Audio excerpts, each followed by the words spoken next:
In this video, we're going to be looking at athlete retirement. A professional athletic career comes with an abundance of challenges and hurdles along the way. The challenges and hurdles can range from physical, psychological and social components, as I have covered in previous videos. One challenge, which is often neglected when talking about athletic struggles, is retirement from sport. Grove et al. 1997 explain how retirement from a particular sport can prove just as challenging, if not one of the most problematic transitions of a professional athlete. Blinde and Greendorfer 1985 described how it is often assumed that retirement from sports is identical to general occupational retirement.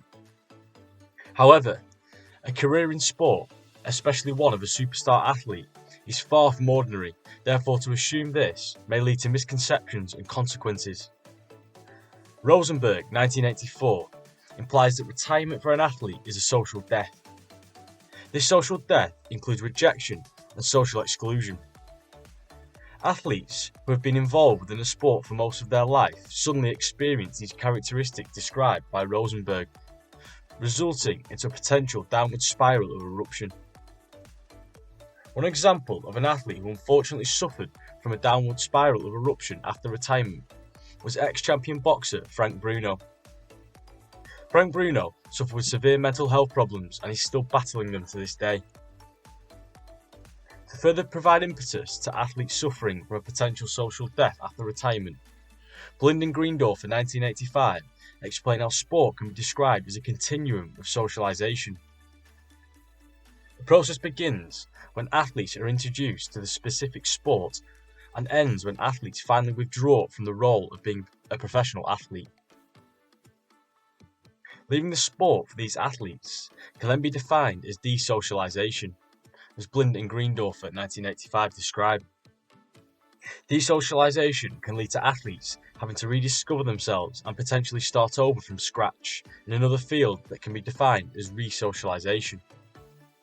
Athletes who fail to resocialize, as described by Blinde and Greendorfer 1985, may experience suffering. We can use the example of Frank Bruno again, which identifies that he failed to resocialize and discover a new challenge or career. But why may athletes find discovering a new challenge or career in life so difficult after retirement? Hill and Lowe 1974 explain one reason which may be significant in the struggle to rediscover. This reason is that athletes may struggle to resocialize, as described by Blinde and Greendorfer 1985, especially world-class or Olympic-level athletes, because to achieve such success takes long-term commitment and dedication, requiring athletes to potentially become narrow-minded in achieving the one goal.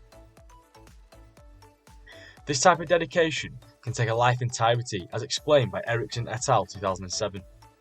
Therefore, important areas along the way, such as education, qualifications, and developing routes beyond retirement, are skipped. The consequence of skipping these processes in an athlete's career can leave them vulnerable and underdeveloped. Tinley 2003 emphasises the importance of coaches and significant people surrounding the athlete have in equipping the athlete with the sufficient education, additional qualifications, and routes out of the specific sport to minimise cases like Frank Bruno. Hill and Lowe 1974 emphasise that retirement is inevitable in sport. However, retirement can come at different periods of one's career. Not only that, but it can also come in different contexts, which unfortunately is sometimes out of the athlete's control. Taylor and Ogilvie 1994 describes a variety of reasons one may retire. These are injury, socio-economic status, deselection, and self-identity. Fortunato and Marchant 1999 make a compelling point where it explains how athletes, for the most part, retire at a very early age, some not even making it past 30. They also describe how often the athletes have never hit financial hardship, and due to retirement, they receive this for the first time. Additionally, due to retirement and a potential financial hardship, self-esteem and self-identity may become damaged. They also describe how this can be accelerated and heightened if the reason for retirement comes through little or no warning through things such as injury or deselection, as described by Taylor and Ogilvie 1994. One example of an athlete having to retire suddenly at an early age will be ex-England cricket player James Taylor. In James Taylor's case, he was forced to retire due to a heart condition, and in this case the immediate retirement followed support by the England Cricket Board, who provided a job within cricket to prevent trauma through early retirement. Blinde and Greendorfer in 1985 coincide with this by explaining how disengagement from the sport through retirement can be described as a traumatic experience. In James Taylor's case, he found engagement after athletic life.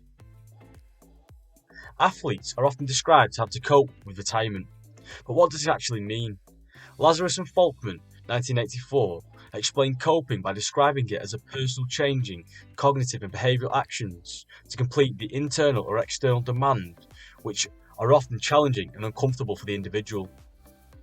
This implies that athletes must react when the decision of retirement is announced, which would seem extremely underprepared. Throughout an athlete's career, it is crucial that they are educated and informed and therefore prepared for retirement, as we have learnt throughout this video that retirement is inevitable and unpredictable. So the lack of information and education regarding retirement may cause added pressure and anxiety to already pressurised career in professional sport, as Tinley 2012 explains.